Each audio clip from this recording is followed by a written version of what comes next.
అక్కడ కూడా వేతనాలని కనీస వేతనం ఎందువల్లంటే సాగు వచ్చిన పెళ్ళి వచ్చిన మురుగు కాలువలైన మల్టీపర్పస్ వర్కర్స్ అని పేరు పెట్టి వాళ్ళతో అన్ని పనులు వాళ్ళతోనే చేయించుకుంటూ 8,500 ఇస్తున్నారు అధ్యక్ష. ఇది చాలా అన్యాయం.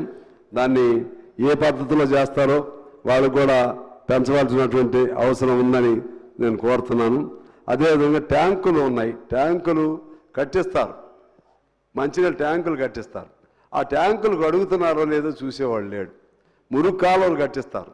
ఆ మురుగు కాలువ నీళ్లు అసలు అది దాని అలైన్మెంట్ కరెక్ట్గా ఉందా లేదా, కట్టించారంటే మురుగు కాలువ కొత్త జబ్బులు వచ్చినట్టే అధ్యక్ష.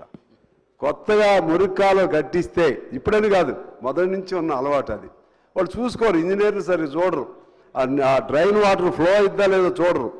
అంతకుముందు అయితే వర్షాలు వచ్చినప్పుడు నీళ్లు ఉండే, లేకపోతే మంచిగా ఉండేది. ఇప్పుడు ఎప్పుడు వాళ్ళు నీళ్లు స్టాక్ అయి ఉంటాయి. దానివల్ల చిన్న చిన్న పురుగులు వస్తున్నాయి, జబ్బులు. వాటర్ ట్యాంకులు మనకి రక్షిత వాటర్ ట్యాంక్ అని పేరు పెడతాం, రక్షిత మంచినీటి స్కీమ్ అంటాం. అది రక్షిత కాదు, అరక్షిత, ప్రాణహానితో కూడినటువంటి ట్యాంకులు అవుతున్నాయి. ఎందుకంటే కడిగే వాళ్ళు లేరు, కడగాలి కదా, అందులో కడకపోతే అందులో పురుగులు వస్తున్నాయి.